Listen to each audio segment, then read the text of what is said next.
রাজধানী গুলশানের সুরক্ষিত এলাকায় বিএনপি চেয়ারম্যান তারেক রহমানের চলন্ত গাড়িবহরে ঢুকে এক মোটরসাইকেল আরোহীর রহস্যময় আচরণের ঘটনায় ব্যাপক চাঞ্চল্য তৈরি করেছে। গত বুধবার রাতে তারেক রহমান তার কার্যালয় থেকে বাসায় ফেরার সময় অত্যন্ত ক্ষিপ্রতার সাথে তার বুলেটপ্রুফ গাড়িতে একটি সাদা খাম স্কচ টেপ দিয়ে লাগিয়ে দ্রুত বেগে পালিয়ে যান এক যুবক। রাত 11:15টার দিকে গুলশানের 65 নম্বর সড়কে ঘটে যাওয়া এই নজিরবিহীন ঘটনায় এখন পুলিশ ও বিএনপি চেয়ারম্যানের ব্যক্তিগত নিরাপত্তা বাহিনী সিএসএফ এর মধ্যে চলছে তোলপাড়। সিসিটিভি ফুটেজে দেখা গেছে একটি সাদা রঙের হিরো হাঙ্ক মডেলের মোটরসাইকেল নিয়ে ওই আরোহী তারেক রহমানের গাড়িবহরের ভেতরে ঢুকে পড়েন। 65 নম্বর সড়কে গাড়িবহরের গতি কিছুটা কমলে সুযোগ বুঝে চালক তারেক রহমানের বুলেটপ্রুফ গাড়ির একদম কাছে চলে আসেন এবং মুহূর্তের মধ্যে একটি সাদা খাম গাড়ির বডিতে স্কচ টেপ দিয়ে আজকে খেলা হবে বিএনপির ফ্যামিলি কার্ড লিয়া। বিএনপি যে কি পরিমাণে বেকুবের দল হয়েছে তা আজকে আমরা মজা নিয়ে দেখবো। হাঙ্কেরও তো পপকর্ন কেনার পয়সা নাই, মুড়ির টিন নিয়ে বসেন, যান যান যান তাড়াতাড়ি নিয়ে আসেন।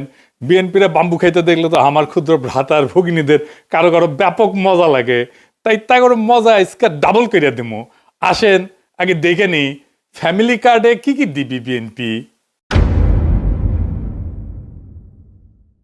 তারেক রহমান 2024-এর সেপ্টেম্বরে বলছিলেন ফ্যামিলি কার্ডের কথা।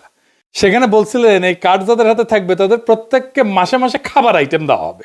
দেখেন, পরে দেখা গেল হয় টাকা অথবা খাবার দেওয়া হবে, যার যেটা প্রয়োজন। এই প্রসঙ্গে আমরা পরে আসিচ্ছি, এক এক করে আমরা দেখব। তো কি দেওয়া হবে? তাহলে ফ্যামিলি কার্ডের আওতায় প্রত্যেকটা পরিবার মাসে 2000 থেকে 2500 টাকা অথবা সমমূল্যের খাদ্য সহায়তা পাবে। তবে খাদ্য সহায়তা কি পাবে সেটার ব্যাপারে বিএনপির নেতাদের বক্তব্য আছে, আমরা ওইটা দেখব। আমরা ওইটা দেখে খাবারের হিসাবটা করে নেব। এই সহায়তার নগদ অর্থ হিসেবে অথবা নির্দিষ্ট খাদ্যপণ্য যেমন চাল, আটা, ডাল, ভোজ্য তেল এটা হিসেবে দেওয়া হয়ে যেতে পারে। তো আমরা এই যে এটার একটা হিসাব কেজি ধরে করে দিছে এক বিএনপির নেতা, আমরা সেটা দেখেই হিসাব করব। এতে একটা পরিবারের খাদ্য চাহিদার একটা বড় অংশ নিশ্চিত হবে বলে তারা মনে করে আর কি। টাকাটা আসবে কিভাবে? ওইখানে বলা হয়েছে যে বর্তমান রাজস্ব এবং ব্যয়ের কাঠামোর মধ্যেই বরাদ্দ এবং ব্যয় ব্যবস্থাপনা দক্ষতা বাড়ায়, দুর্নীতি অপচয় কমানোর মাধ্যমে প্রয়োজনীয় রাজস্ব সাশ্রয় সৃষ্টি করিয়া এটার বরাদ্দ করা হবে। এটা বিএনপির তারেক রহমানের উপদেষ্টারই লেখা, এটা দেখেছেন। তো কাদের দেওয়া হবে এই ফ্যামিলি কার্ড? সবাই পাবে, এটা সার্বজনীন, মানে দেশের সবাই, এমনকি সেটা যদি প্রাইম মিনিস্টারের বউ হয় সেও পাবে। বৈষম্যহীন বাংলাদেশ বিনির্মাণ করার জন্য আমরা নিয়ে আসছি ফ্যামিলি কার্ড। প্রাইম মিনিস্টার ওয়াইফও যদি মনে করে যে আমি সেটা ইউজ করতে চাই, ইউজ করতে পারবে। মানে কার্ড তো নারীদেরকে দেওয়া হবে, সেই জন্য বলছে যে প্রাইম মিনিস্টারের বউ যদি হয় তাহলে সেও পাবে। এই হইতেছে বিএনপির ফ্যামিলি কার্ডের মোটা দাগে প্রকল্প। এটা তাদের প্রধান নির্বাচনী ক্যাম্পেইন, মানে এটা দিয়ে তারা ইলেকশনে উতরায় যাবে বলে আশা করতেছে। আর উতরাইতে পারবে কিনা সেটা আল্লাহ জানে। যাই হোক, ওই যে জামাইকোটা বুদ্ধিজীবী বলেছিল না যে জামাতের কোনো প্ল্যান নাই, আনপ্রিপেয়ার্ড। জামায়াত ইসলাম যদি সরকারে আসে তাহলে অর্থমন্ত্রী কি হবে? আপনি যে কোনো জামায়াত ইসলামের লোককে জিজ্ঞেস করেন, পাবলিক ভিশন এগুলো নাই। জি, তো আসেন বিএনপির কেমন প্রিপারেশন নিচ্ছে সেটা দেখি।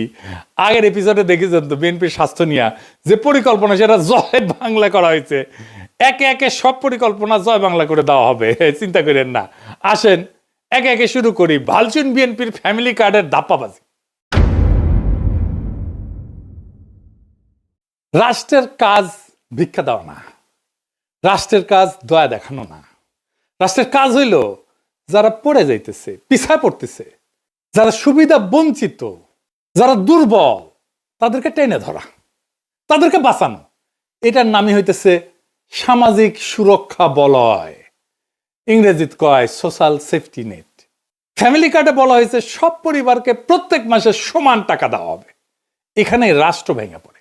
রাষ্ট্র কোনো তো এটিএম মেশিন না যেখান থেকে টাকা বেড়াবি। রাষ্ট্র কোনো ডিস্ট্রিবিউশন সেন্টারও না, এটা বিতরণের কাউন্টারও না। রাষ্ট্র হইল মরাল অথরিটি, নৈতিক কর্তৃত্ব। রাষ্ট্রকে সিদ্ধান্ত নিতে হয় কে সবচেয়ে বিপদে, কে আজিব ধৈসা পড়বে, কে সবচেয়ে দুর্ভাগ্যের মধ্যে আছে, কে পিছায় পড়ছে, কাকে না ধরলে সমাজ ভেঙে যাবে, কাকে না বাঁচাইলে চলবে না। ফ্যামিলি কার্ড বলে এই বিচার আমি করব না, সবাইকে সমান দিতে হবে সমাজতন্ত্র। এইটা হইতেছে পলিসি ফেলিয়ার, মরাল কোলাপস, নৈতিক পতন। এই যে সামাজিক সুরক্ষা বলয় বা সোশ্যাল সেফটি নেট, এটার মানেটা আসলে কি? এটার মানে হইতেছে যে নির্দিষ্ট গোষ্ঠীর জন্য সহায়তা, এটা হচ্ছে যে সবচেয়ে যার বেশি প্রয়োজন সে পাবে সাহায্য। এটাকে বলে ভালনারেবল ফোকাসড পলিসি। তো ভালনারেবল কারা? যারা দরিদ্র, কর্মহীন, অসুস্থ, বয়স্ক, দুর্যোগে ক্ষতিগ্রস্ত অথবা পঙ্গু হয়েছে, আহত হয়েছে, তারা। এদের ঝুঁকি কি এক? না। তাহলে সাহায্য কেন এক? তাহলে ফ্যামিলি কার্ড কি করে? এইটা অসাম্যকে, বৈষম্যকে ঢাইকা দেয়। এটা রাষ্ট্র দায়িত্বকে হালকা কইরা দেয়। সবাইকে সমান দিলে তো শক্তরা টিকে যাবে, দুর্বলরা চুপচাপ পড়ে যাবে। এটা হইতেছে প্রশাসনিক কাপুরুষতা। কারণ প্রশাসন বা রাষ্ট্র বা সরকার এইটা দায়িত্ব নিতে চায় না, নৈতিক কর্তৃত্বের দায়িত্ব নিতে চায় না, যে সবচেয়ে দুর্বল তাকে চিহ্নিত করে তাকে সাহায্য করতে চায় না। ধরেন দুইজন মানুষ, একজনের পা ভাঙা আর একজন দৌড়ায়, তো রাষ্ট্র যদি দুইজনকে সমান জুতা দেয়, এটা কি সাম্য হইল? এটা তো বৈষম্য, এটা তো জাস্টিস না, এটা তো ন্যায় বিচার না, এটা ইনসাফ না। এই যে তিনজন দেখেন, এই ছবিটা দেখেন, বিখ্যাত ছবি, আপনারা দেখছেন, তিনজন খেলা দেখিচ্ছে, তাই না? তিনজনের পায়ের নিচে একই সমানের বাক্স দিলে তৃতীয় জন খেলা দেখতে পারবে না। প্রথম জনের পায়ের নিচে তো বাক্সের দরকার ছিল না, ছিল কি? ও তো এমনি দেখতে পাচ্ছে। আর তৃতীয় জনের পায়ের নিচে, মানে বাচ্চাটার পায়ের নিচে দুইটা বাক্স দরকার ছিল। এটাই জাস্টিস। দ্বিতীয় জনের পায়ের নিচে একটা বাক্স, এটাই জাস্টিস। এটাই রাষ্ট্র করে। ফ্যামিলি কার্ড ঠিক এই অন্যায়টাই করে, তিনজনের পায়ের নিচে সমান বাক্স দিছে। তাইলে এই ফ্যামিলি কার্ড চালু হইলে যারা সবচেয়ে দুর্দশাগ্রস্ত, যাদের সবচেয়ে জরুরি প্রয়োজন, সেই মানুষ অদৃশ্য হয়ে যাবে। তারা কাগজে থাকবে, বাজেটে থাকবে, কিন্তু বাস্তবে থাকবে না। টাকা সবার মধ্যে সমানভাবে ছড়ায় পড়বে। তাহলে টাকার প্রভাব শূন্য হয়ে যাবে। টাকা তাহলে কাকে সাহায্য করতেছে? এই যে পুঁজিবাদী সমাজের তো সমস্যা হচ্ছে যে টাকা মাঝে মাঝে কিছু সেন্টারে জমা হয়ে যায়, কনসেন্ট্রেটেড হয়, কেন্দ্রীভূত হয়ে যায় কিছু মানুষের হাতে। সেটা যেন রিডিস্ট্রিবিউট করতে, পুনর্বন্টন করতে হয়, রিডিস্ট্রিবিউট করতে হয়। দেখছেন না, ইসলামে জাকাতের ব্যবস্থা আছে, প্রত্যেক বছর এইটা বন্টিত হয়। যার কাছে বেশি টাকা তাকে দরিদ্র মানুষের মধ্যে বিলাই দিতে হবে। রাষ্ট্রের কাজ সবাইকে খুশি করা না, রাষ্ট্রের কাজ সবচেয়ে দুর্বলদেরকে বাঁচানো। যে সবাইকে সমান করে দেয় সে আসলে ঘোষণা করে আমি দুর্বলদের দায়িত্ব নিতে চাই না। সেই জন্যই বিএনপির ফ্যামিলি কার্ড এইটা দুর্বলদের বাঁচাবে না, দুর্বলদের দায়িত্ব নিতে চাইতেছে না সে। এটা মানবিক না, এটা রাষ্ট্রের দায়িত্ব থেকে পরিকল্পিত পলায়ন। এবার আসেন আমরা আর একটা জিনিস দেখি। বিএনপি বলতেছে যে বাসার কর্ত্রী বা head of the house hold নারী, তাকে দেওয়া হবে। Head of the house hold বলতে কি বুঝাইতেছে?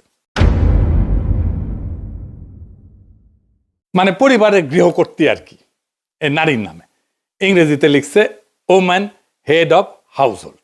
এখানে প্রথম সমস্যা হইতেছে পরিবারের সংজ্ঞা কি, কে এটা সংজ্ঞায়িত করবে? আমাদের সমাজে যৌথ পরিবার আছে এবং ছোট পরিবার আছে, যেটাকে নিউক্লিয়ার পরিবার বলা হয়, একই সাথে চলে। যে নারী, সে নারী তো কারো মা, সে একই সাথে কারো মেয়ে, কারো স্ত্রী, কারো শাশুড়ি, কারো পুত্রবধূ, কারো বোন। তাকে কোন পরিবারের অন্তর্ভুক্ত করা হবে? পরিবারের কোনো সংজ্ঞা বানানো তো সম্ভব না। এটা একটা ইমোশনাল অ্যাটাচমেন্ট। একটা পরিবারে কে কে থাকবে, কোন কোন সম্পর্ক থাকবে, কতদূর রক্ত সম্পর্ক পর্যন্ত পরিবারের ভিতরে থাকবে, তো এসব তো রাষ্ট্র বা সরকারি আমলারা এটা সংজ্ঞায়িত করে দিতে পারে না, বলে দিতে পারে না, ডিকটেট করে দিতে পারে না। এক এক পরিবার এক এক রকম হবে। দেখবেন কোন পরিবারে শাশুড়ি আছে, কোন পরিবারে মা আছে, কোন পরিবারে ভাই আছে, কোন পরিবারে বোন আছে। এই একটা ইস্যুতে তো ব্যাপক কারচুপি, দুর্নীতি হবে। একটা পরিবারের সব মেয়ে প্রত্যেকের নিজের নামে কার্ড বানাবে, এটা হবে। আমি কয়ে দিতেছি, লিখে দিতে পারেন। বাংলাদেশে বিয়ের পর অনেকে বাপের বাড়ি বা শ্বশুর বাড়িতে থাকে, তাদেরকে কি আলাদা আলাদা পরিবার গণ্য করা হবে নাকি একটা পরিবার গণ্য করা হবে? একটা পরিবারে এইভাবে অনেকগুলো কার্ড বানায়, সবগুলো থেকে টাকা রেশন নিজেদের অ্যাকাউন্টে পড়বে। যদি সবাইকে দেওয়া হয়, তাই তো দিতে চায় তারা সবাইকে। এবার একটা ইন্টারেস্টিং জিনিস দেখি। এই যে বলছি যারা ভালনারেবল গ্রুপ, যাদের সবচেয়ে বেশি সাহায্য দরকার, তাদের কিন্তু অন্য সহায়তা দেওয়া হয়। সেটা কি বন্ধ করে দেওয়া হবে? বিএনপি কি সেটা বন্ধ করে দিবে? আসেন সেটা বুঝে দেখি। আমাদের সামাজিক সুরক্ষা কার্যক্রম কি কি আছে? আপনার নাম শুনেছেন অনেক, বয়স্ক ভাতা, বিধবা ভাতা, প্রতিবন্ধী ভাতা, তাই না? এমনকি হিজড়া জনগোষ্ঠীর জীবন মান উন্নয়ন ভাতা আছে। আমাদের একটা বিশাল খাদ্যভিত্তিক সুরক্ষা কর্মসূচি আছে, এটা সে পাশে লিখে দেন। এর মধ্যে আছে ভিজিডি কার্ড, আপনারা শুনছেন, এর নাম হচ্ছে ভালনারেবল গ্রুপ ডেভেলপমেন্ট। তারপরে আছে VGF card, vulnerable group feeding. তারপরে জিআর আছে, এটি দুর্যোগকালীন ত্রাণ। তারপর ওএমএস আছে, ওপেন মার্কেট সেল, খোলা বাজারে খাদ্য বিক্রি। তারপরে টিসিবির কার্ড আছে, দেখছেন না? এটার মাধ্যমে ভর্তুকি দেওয়া হয়েছে, যে সমস্ত পণ্য সেটা দেওয়া হয়। আবার এটা কাজের বিনিময়ে খাদ্য কর্মসূচি আছে না, ফুড ফর ওয়ার্ক, কাজের বিনিময়ে খাদ্য, কাজের বিনিময়ে অর্থ, যেটা সেটাকে বলা হয় টেস্ট রিলিফ। তারপরে একটা ইজিপিপি বলে আছে, মানে যেটা কর্মসংস্থান সৃষ্টি করবে, এরকম প্রোগ্রাম। অতি দরিদ্রদের জন্য কর্মসংস্থান কর্মসূচি। তারপরে নারী এবং শিশু মাতৃস্বাস্থ্য সুরক্ষা আছে, মাতৃত্বকালীন ভাতা আছে একটা। যারা বাচ্চাদেরকে দুধ দেয় তাদেরকে মাতৃত্বকালীন একটা ভাতা আছে, মা এবং শিশু সহায়তা কর্মসূচি, তারপরে প্রাথমিক বিদ্যালয়ে মিড ডে মিল আছে, মানে স্কুলের মধ্যেই খাবার দেওয়া হয় বাচ্চাদেরকে। শিক্ষাভিত্তিক সুরক্ষা আছে, মানে প্রাথমিক এবং মাধ্যমিক স্তরে উপবৃত্তি আছে, মাদ্রাসা শিক্ষাদের উপবৃত্তি আছে, এবং বিশেষ এবং প্রান্তিক জনগোষ্ঠীর জন্য কর্মসূচি আছে। খুব চমৎকার চমৎকার কর্মসূচি আছে। যেমন ধরেন চা বাগান শ্রমিকদের সহায়তা কর্মসূচি। চা বাগান শ্রমিকরা কিন্তু খুবই দরিদ্র, অতি দরিদ্র। তাদের যে জীবনের যে কি কষ্ট আপনারা চিন্তাও করতে পারবেন না। আমি একটা ক্লিপ দেখাবো আজকে। তারপরে ধরেন বেদেদের জন্য, জেলেদের জন্য, হাওড় এবং চর অঞ্চলের জনগোষ্ঠীর জন্য আলাদা আলাদা ভাতা আছে, ক্ষুদ্র নৃগোষ্ঠীর জন্য উন্নয়ন কর্মসূচি আছে। তারপরে ধরেন বন্যা হইল, সেখানে দুর্যোগ, জলবায়ু ঝুঁকি ব্যবস্থাপনা, এইটার জন্য আবার আলাদা সহায়তা আছে। খরার জন্য সহায়তা আছে। ওই যে হাসিনা বাসা টাসা বানাই দিছিল না, ওইটা একটা বাসস্থান পুনর্বাসন কর্মসূচি আছে। বিএনপি বলতেছে যে এই যে ফ্যামিলি কার্ডের বার্ষিক ব্যয়, এইটা হবে 12,000 কোটি টাকা। তো এই আমি যতগুলো সামাজিক সুরক্ষার কর্মসূচি বললাম, এই বাজেটের 10%-এর মতো, 10.28 ওরা বলছে। মানে হাসিনা আমলে যেটা দেওয়া হইতো তার 10 ভাগের 1 ভাগ। কিন্তু সামাজিক সুরক্ষা কর্মসূচিগুলোর মধ্যে ওরা বলতেছে যে এটা ওভারল্যাপ আছে, মানে একই সুবিধা একাধিকবার পেয়ে যায় একজন। সেটা কমায় বিএনপি 9,500 কোটি টাকা সাশ্রয় করবে নাকি এর মধ্যে থেকে, এবং সেই অর্থটা ফ্যামিলি কার্ড স্কিমে দেবে। বুঝছেন, এই 12,000 টাকার মধ্যে 9,500 টাকা এক্সিস্টিং যে সামাজিক সুরক্ষা আছে ওইখান থেকে বাইর করে কেটে নিয়ে ফ্যামিলি কার্ডে ঢুকাবে। মানে একটু বুঝাই দিই, এই যে দেখেন চা বাগান শ্রমিক, সে একটা বিশেষ সুবিধা পায়। আগে একটু দেখায়নি, চাতে তো মজা করে খায়, চা বাগান শ্রমিকের জীবনটা কেমন, কষ্টটা কেমন দেখেন। এটা গ্রিন টি, এটা গ্রিন টি। এই পাতা আমাদের মহিলারা তুলবে। হ্যাঁ, এই পাতা 23 কেজি তুলবে না, আমার ভাই 8 ঘন্টা কাজ করে 178 টাকা পায়। 8 ঘন্টা কাজ করার পরে 23 কেজি তোলার পরে 178 টাকা পায়। জি, আর 23 কেজি কম হলে 1 কেজি প্রতি 60 টাকা মাইনাস। মানে 23 কেজি কম হলে 60 টাকা হয় না। জি, এইভাবে আপনাদের জীবন চলতেছে। কষ্ট হয় স্যার, ভালো মন্দ মন চায়। এই যে ম্যাডাম সাহেব একটা কথা বলি, হ্যাঁ, কিছু মনে নিবেন না। ম্যাডাম সাহেব যে 100 টাকা দিচ্ছেন না, আজকে 25 ডিসেম্বর না, আমার মা বলতেছিল এখানে কলা নিব, বিস্কুট আর একটা লু বিস্কুট। মন চায়, মাছ মাংস আমাদের মন চায়। দেখেছেন, মনটা খারাপ হয়ে গেল না? এই লোকের মা ধরেন যে যার কথা বলতেছিল, ওই লোকটা সে বয়স্ক নারী ভাতা পায় নিশ্চয়ই, আর চা শ্রমিকের ভাতা পায়, তাই না? 2টা ভাতা পায়। এটারে বলতেছে ওভারল্যাপ, মানে তুমি তো 2টা নিতে পারবে না। এইখানে দরিদ্র সুবিধা বঞ্চিত মানুষের টাকা সরায় না ফ্যামিলি কার্ড দিবে। টেম্পু স্ট্যান্ডে চান্দাবাজি করতে করতে অভ্যাস খারাপ হয়ে গেছে। গরিব মানুষের টাকা সরায় নিজের ভোটে যেটা রাজনৈতিক কর্মসূচি আর্থিক ব্যাস মেটাবে। সি সি সি সি রানুনি সি। আচ্ছা, আর একটা জিনিস দেখাই। তারা বলতেছে যে ক্যাশ টাকা বা খাদ্য সহায়তা দেওয়া হবে, মানে কাউকে ক্যাশ টাকা, কাউকে খাদ্য সহায়তা দেবে। কে ঠিক করবে কাকে ক্যাশ দেবে আর কাকে খাদ্য সহায়তা দেওয়া হবে? এবার আসেন দেখি খাদ্য সহায়তা দেওয়াটা আদৌ সম্ভব হবে কিনা। বিএনপি নেতারা বলতেছে ফ্যামিলি কার্ডের মাধ্যমে সবাইকে প্রত্যেক মাসে 25 কেজি চাল, 5 কেজি আলু, 2 কেজি ডাল, 2 লিটার তেল, 1 কেজি লবণ ফ্রিতে দেবে বিএনপি। বেনে বেনে করছি না, বিএনপি নেতারাই করছে, শোনেন। আমরা প্রত্যেকটা পরিবারের নারী সদস্যর নামে একটা করে ফ্যামিলি কার্ড প্রদান করব।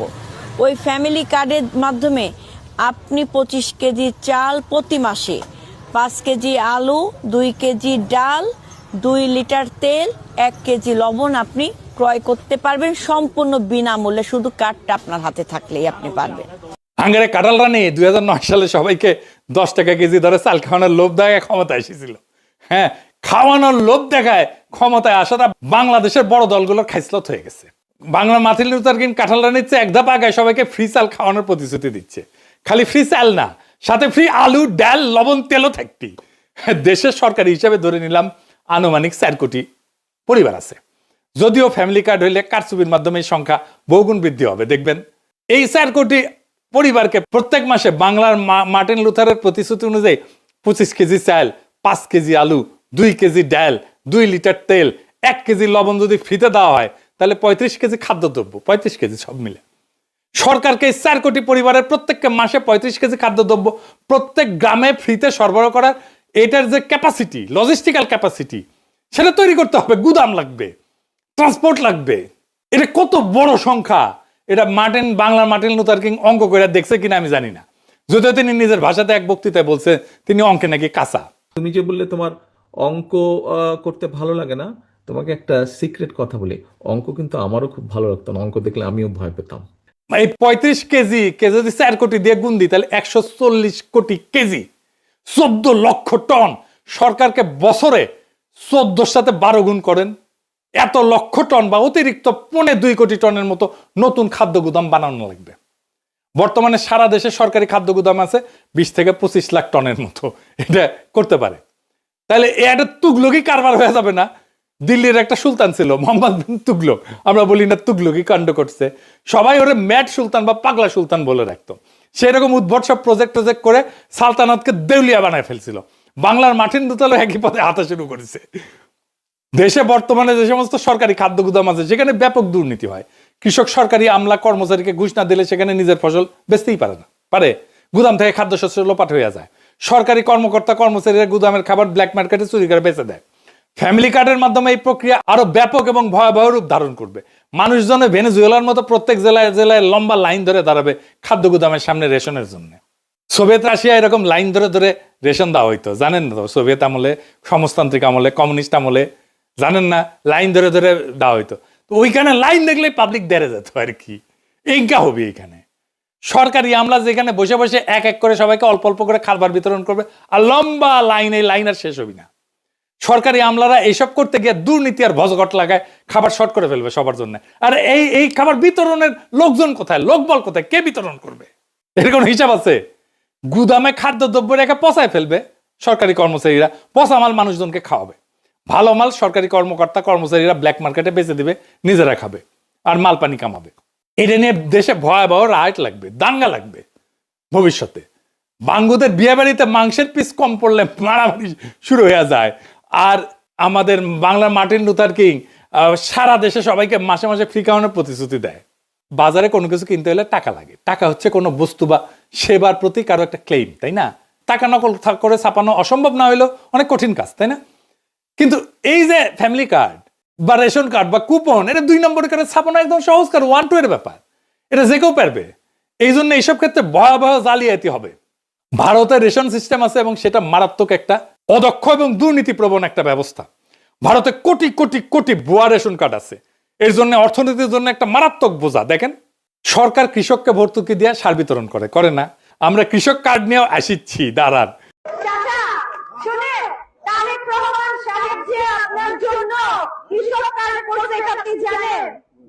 একটা কৃষক কার্ড করছে যে, জানেন এই কৃষক কার্ডে কি থাকবে জানেন? এই যে দেখেন, এরকম একটা কৃষক কার্ড দিবে যেখানে মেয়াদ দেওয়া থাকবে, কার্ড নাম্বার থাকবে, ঠিক আছে, নাম থাকবে, পাশে আপনার ছবি থাকবে। এই কৃষক কার্ডের মাধ্যমে আপনি ফ্রি কীটনাশক, না হলে হচ্ছে বীজ, না হলে কোনো না কোনো কিছু পাবেন, ঠিক আছে? এবং এটা শুধুমাত্র আমাদের দল করবে। তো এই সার বিতরণের ব্যাপক দুর্নীতিগ্রস্ত একটা ব্যবস্থা। যারা কৃষক ভাই আছেন তারা এটা ভালো করে জানেন। এটা এলাকার প্রভাবশালী নেতা কর্মীদের মাল পানি কামানোর জন্য একটা লোভনীয় পেশা। সেই সারের ডিলারশিপ কে নিবে? এটা নিয়ে এলাকায় রাজনৈতিক নেতাদের মধ্যে কামড়াকামড়ি হয়, মারপিট হয়। এই খাবার বিতরণের ডিলারশিপ নিয়েও টেম্পু স্ট্যান্ড পার্টির মধ্যে কামড়াকামড়ি হবে, খুনাখুনি হবে, মারপিট হবে। লিখে রাখতে পারেন, এখনই হয় টেম্পু স্ট্যান্ড নিয়ে মারপিট হয়। আধুনিক অর্থনীতির জনক অ্যাডাম স্মিথের আগেও মুসলিম ঐতিহাসিক এবং সমাজবিজ্ঞানী ইবনে খালদুন, তার একটা বই আছে মুকাদ্দিমা, আল মুকাদ্দিমা। এটাতে ডিটেলস ব্যাখ্যা করছেন কোন একটা শাসকের বা রাষ্ট্রের এই ধরনের বাণিজ্য কর্মকাণ্ডে অংশগ্রহণ করা ঠিক না। এটা উনি বলে দিচ্ছেন। এটা যে রাষ্ট্রের জন্য একটা বিধ্বংসী কাজ, সেটা তার বইয়েতে বিস্তারিত ব্যাখ্যা করছেন। এটা তার বইয়ের ইংলিশ অনুবাদ, সময় থাকলে পড়ে নিতে পারেন। জামাইকোটার বুদ্ধিজীবীর নাকি এটা খুব প্রিয় বই। যাই হোক, পরিচয় বুঝিছে কিনা কে জানে। ইবনে খালদুন এতই প্রভাবশালী এবং বিখ্যাত যে আমেরিকার প্রেসিডেন্ট রোনাল্ড রিগান পর্যন্ত তার বক্তব্যে ইবনে খালদুনকে কোট করতেন। শুনেন। I studied economics in college when I was young, and I learned there about a man named Ibn Khaldun who lived 1200 years ago in Egypt. And 1200 years ago he said, in the beginning of the